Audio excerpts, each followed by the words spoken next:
ایلڈوریا کی بادشاہی میں ایک زمانے میں سکندر نام کا ایک عقل مند اور انصاف پسند بادشاہ حکومت کرتا تھا۔ وہ اپنے لوگوں کے لیے خوشحال اور ہم آہنگی کے دائرے کی تخلیق کے ویژن کے ساتھ تخت پر بیٹھا۔ بادشاہ الیگزینڈر اپنی غیر متزلزل سالمیت، ہمدرد طبیعت اور اپنی رعایا کی فلاح و بہبود کے عزم کے لیے مشہور تھا۔ بادشاہ الیگزینڈر کے دور حکومت میں ایلڈوریا نے ترقی کی۔ بادشاہی پھیلتے پھولتے تجارتی راستوں، وافر فصلوں اور مختلف شعبوں میں پیش رفت کے ساتھ پروان چڑھی۔ فنون اور علوم نے بھی ترقی کی اور بادشاہی علم اور روشن خیالی کا مینار بن گئی۔ لیکن بادشاہ الیگزینڈر کی حقیقی طاقت نہ صرف اس کے کارناموں میں ہے بلکہ اپنے لوگوں کے لیے اس کی حقیقی فکر میں ہے۔ وہ اکثر قصبوں اور دیہاتوں میں دور دور تک چہل قدمی کرتے، اپنی رعایا سے گفتگو کرتے، ان کی خوشیاں، غم اور شکایتیں سنتے۔ بادشاہ کی موجودگی نے اپنے لوگوں کو امید اور یقین دلایا، یہ جانتے ہوئے کہ ان کے حکمران نے ان کی بھلائی میں سرمایہ کاری کی تھی۔ ایک دن ایلڈوریا پر ایک بڑی آفت آن پڑی۔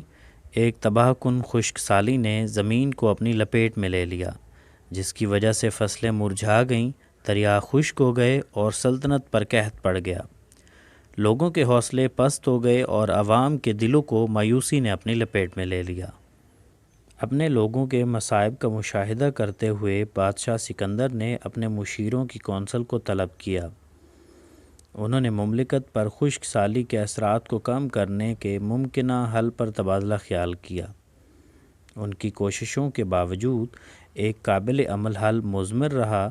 بادشاہ جانتا تھا کہ اسے معاملات کو اپنے ہاتھ میں لینا ہے۔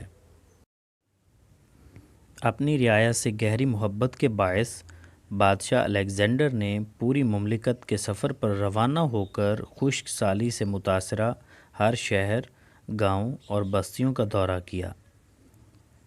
اس نے کسانوں سے ملاقات کی، ان کی حکمت تلاش کی اور ان کی جدوجہد کو خود ہی سمجھا۔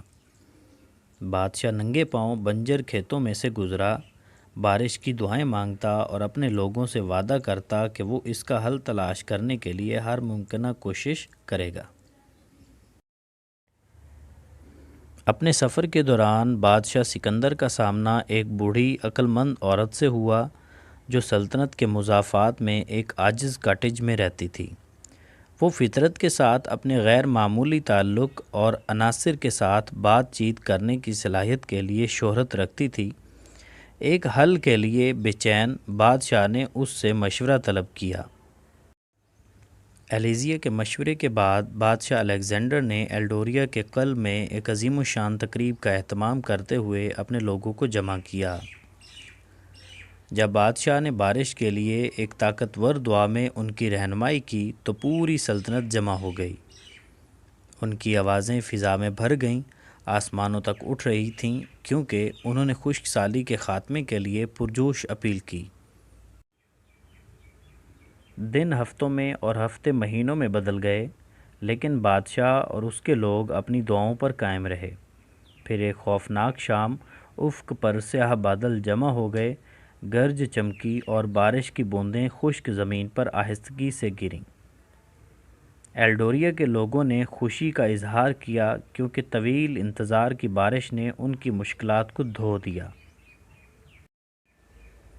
بادشاہ الیگزینڈر کا اٹل ایمان اور اپنے لوگوں کے ساتھ گہرا تعلق اس کی بادشاہی میں امید اور تجدید حیات لایا تھا۔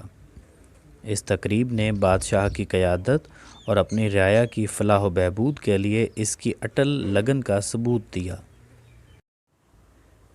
جیسے جیسے سال گزرتے گئے، بادشاہ الیگزینڈر نے حکمت اور شفقت کے ساتھ حکومت کرنا جاری رکھا، اس بات کو یقینی بناتے ہوئے کہ ایلڈوریا ایک خوشحال اور منصفانہ مملکت ہے۔ اس کا دور افسانوی ہو گیا اور اس کا نام خیر خواہ قیادت کی علامت کے طور پر زمانوں میں گونجتا رہا۔ یہاں تک کہ آج تک بادشاہ الیگزینڈر کی کہانی اس بات کی یاد دہانی کے طور پر کام کرتی ہے کہ ایک حقیقی رہنما ان لوگوں کی زندگیوں پر کیا اثر ڈال سکتا ہے۔